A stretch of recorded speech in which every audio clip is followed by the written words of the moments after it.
حضرات ہم نے اسکلز کے بارے میں بات کر لی. ہم نے یہ بات بھی کی کہ خوش قسمت ہوتے ہیں وہ لوگ جن کا ذریعہ معاش ان کا شوق ہوتا ہے, ان کی ہابی ہوتی ہے. اس کی وجہ یہ ہوتی ہے کہ جب آپ اپنے پیشن کو مونیٹائز کر پائیں تو پھر آپ کا کام کرنے کا دل بھی کرتا ہے, آپ کا ایکسٹرا ٹائم لگانے کا اپنے کام میں دل بھی کرتا ہے. You go at length to learn the new advancement evolution in the skill in the software you want to pursue your career with. لیکن ایک امپورٹنٹ سوال, اور وہ یہ کہ اپنی اسکل کو پریکٹس کیسے کیا جائے, اپنی اسکل کو پالش کیسے کیا جائے, اپنی اسکل کو ایڈوانس کیسے کیا جائے. کیونکہ ہم نے یہ بات بھی کی کہ آئے دن ٹیکنالوجی ایولیوشن اتنی ریپڈ پیس پہ آ رہی ہے کہ اگر آپ پرانا ہی لرنڈ اسکل پہ رہ گئے اور آپ نے اپنے آپ کو ٹیکنالوجی اسکل میں امپروو نہیں کیا تو you will be gone and out. So it is very important کہ آپ اسکل کو پریکٹس کرتے رہیں, اس پہ امپرومنٹ لے کے آئیں. بیکاز جو ایڈوانس ہوتے ہیں اپنی اسکل میں وہ ان پروجیکٹس کو بھی انڈرٹیک کر سکتے ہیں جس میں بڈ کی کوانٹٹی لمیٹڈ ہوتی ہے, بیکاز ہر کوئی اسکل سیٹ امپروو نہیں کرتا.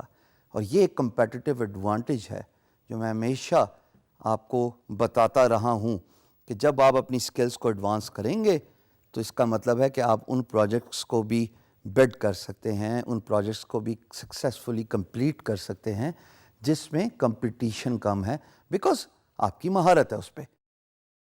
تو جناب اسکل کو کیسے پریکٹس کیا جائے؟ جیسا کہ آپ کو پتہ ہے کہ میں ایک گرافک ڈیزائنر ہوں اور میں نے گرافک ڈیزائننگ کی کوئی فارمل ایجوکیشن, کمپیوٹر ایجوکیشن نہیں لی ہوئی. All I have done over a decade, اور یہ بڑا لمبا عرصہ ہے, 1 دہائی 10 سال, صرف پریکٹس. پہلے پیپر سکیچز, اس کے بعد پیپر سکیچز میں رنگ بھرنا, اس کے بعد کمپیوٹر ٹیبلٹ کا استعمال, اور پھر ایڈوب فوٹو شاپ کا وہ لیول تک مہارت حاصل کرنا by watching YouTube tutorials, by taking lot of courses paid and free, تاکہ میں نئی اسکل سیکھ سکوں. تبھی جا کے مہارت آتی ہے اور آپ ایسے ایسے پروجیکٹس پہ بڈ کر سکتے ہیں جو سننے میں ہی اتنے مشکل لگیں, کرنے میں تو بہت دور کی بات. لیکن ہمیشہ یاد رکھیے گا, جہاں مشکل پروجیکٹ پوسٹ ہوا اس کے ساتھ پرائس بھی اچھی ہوتی ہے. میں کیا کرتا تھا خواتین حضرات, when I was growing up and I was learning the art of computer graphic designing, I used to watch the YouTube tutorials. ٹیٹوریلز کے بعد میں اس پرٹیکولر آرٹ ورک کو پریکٹس کرتا تھا, چاہے مجھے 2 گھنٹے لگیں, چاہے مجھے 6 گھنٹے لگیں. لیکن ایک وعدہ میں اپنے آپ سے ضرور کرتا تھا, اور وہ یہ کہ جب ایک دفعہ ٹیٹوریل دیکھ لیا, بھلے ایک دفعہ دیکھا یا 10 دفعہ دیکھا, جب پریکٹس کرنا شروع کیا اس کام کو تو دوبارہ ٹیٹوریل نہیں دیکھوں گا. یہ اپنے آپ سے وعدہ تھا. اس سے ہوتا کیا ہے؟ اس سے یہ ہوتا ہے کہ آپ کی لرننگ سکل جو کہ آپ کے مائنڈ سے اسٹرینتھن ہوتی ہے خواتین حضرات, وہ ڈیولپ ہونا شروع ہو جاتی ہے. And once the learning skill develops, automatically آپ کی جو پروفیشنل اسکل ہے وہ ایڈوانس ہونا شروع ہو جاتی ہے. بیکاز آپ کو پتہ ہے کہ اگر میں نے ایک ویڈیو دیکھی اور اپنے آپ سے وعدہ کیا کہ میں اس ویڈیو کو ریپیٹ کروں گا, دوبارہ کام کروں گا, چاہے وہ ویب ڈیولپمنٹ ہو, چاہے وہ گرافک ڈیزائننگ ہو, چاہے وہ انجینئرنگ ہو, چاہے وہ data entry who, so and so forth. لیکن جب میں پریکٹس کر رہا ہوں گا اور اگر میں کوئی پوائنٹ مس کر گیا تو there is no way I can go back to the video before 12 اور 24 آورس. یہ اپنے آپ سے وعدہ ہے.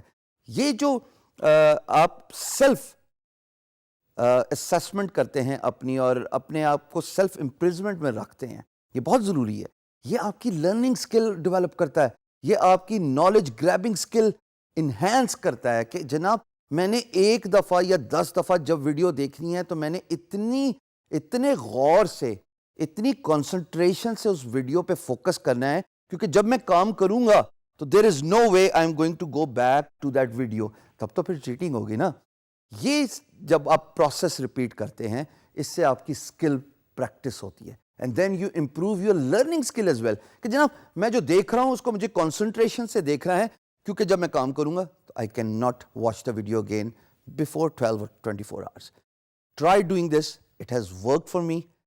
Inshallah, it will work for you as well.